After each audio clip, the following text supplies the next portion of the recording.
Good afternoon, this is Tom Berry, the Texas apartment buyer, with another video on Tom's terrific tips. Again, I'm trying to share some of my best secrets for success with you in this video series. So today, I wanted to talk about tip number 3, which is don't build a real estate business, build business systems. Now let's talk a little bit about that for a minute. I know a lot of people, when they get into real estate, they want to build a real estate business. And my contention is that it's going to be much better for you to focus on building business systems than building your business overall. I mean, let's face it, if you've been in real estate at all for any length of time, you've seen the same two things that I see over and over again.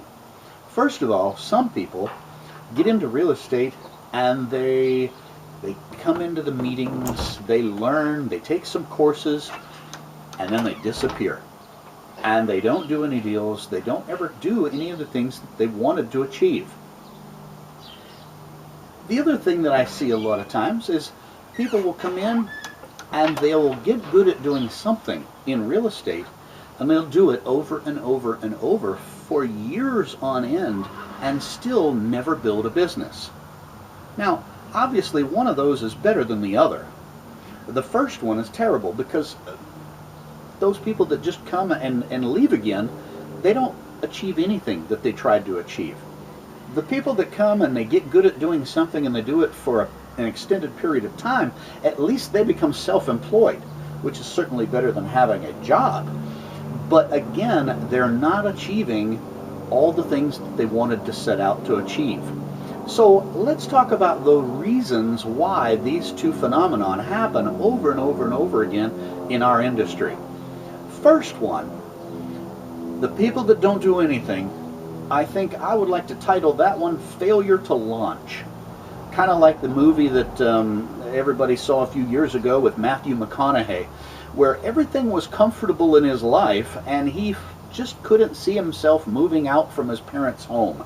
Couldn't see himself committing to a relationship or anything because things were too comfortable for him. I think in real estate we run across a lot of people who have things too comfortable to make a change in their life. You know, that's maybe one of the blessings that Melissa and I had 5 years ago. When we got into real estate, we were not comfortable. And we certainly were not afraid of launching from where we were starting. So failure to launch is a big problem for people who have a quote-unquote good job. They have things good. They live in a nice house. They have nice things, even though they're not happy in that.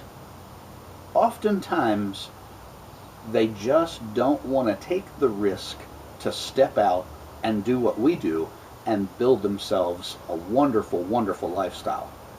Now, let's take a look at the second one, and that is the ones that get into real estate and they get good at doing something and do it over and over again and never build a business.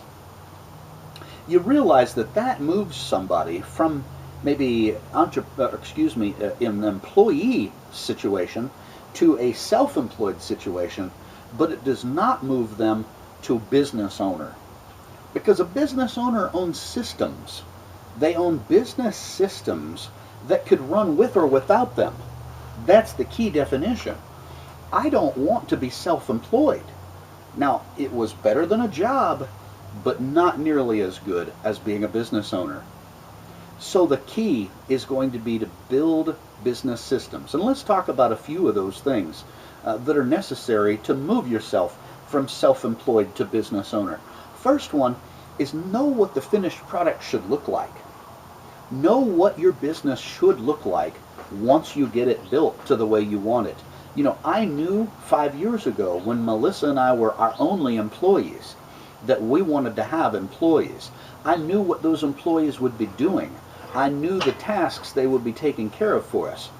And I knew once we got to that point, that would give us freedom of time so that we wouldn't have to be working in our business so much. The second one is always be replacing yourself. I remember when she and I were the only ones in our company, and I couldn't wait to replace ourselves as the contractor, because we were actually doing all the work on our houses ourselves. And when we hired our contractor, Bill was his name, he replaced us. And then when we hired Gail, our first property manager, she replaced us again. And we have continually replaced ourselves with employees that can handle the tasks that we give them. The third tip is always make sure that your plan has shift points. Now, what I mean by shift points is when we first started, we were wholesalers. We didn't buy anything at that time. But I knew that wholesaling couldn't get me to where I wanted to go. But I also knew that with no money, no credit, and very little risk on my part, I could start building my business. The day we moved from wholesalers to purchasers of real estate was a shift point in our career. And we had many more shift points over the next 5 years. So I hope those little tips will help. And remember, always be building business systems. Don't just build a business. Now, we're going to have an interview coming up very shortly. And if you'll look down at the bottom of your screen, there should be an Ask Me button. If you want to click on that button, feel free to email us any questions that you'd like to have. Gordon Appleby, the president of the Wealth Club in Houston, is going to be doing an interview with me, and he'll be looking at all the questions that you submit so that he can get a list of them together for our interview. Then on February 12th in Houston at the Wealth Club Conference Center, and you'll hear more about that as we go along here, we're going to be doing a free meeting for anybody that would like to come and hear me live and meet me before and after the meeting, ask questions. It's going to be a great opportunity for me to meet a lot of you folks. And then clear your calendar. February 16th and 17th is Entrepreneurial Weekend in Houston, and you'll get more information on that as well. Until then, thanks a lot for listening. We'll see you at the top.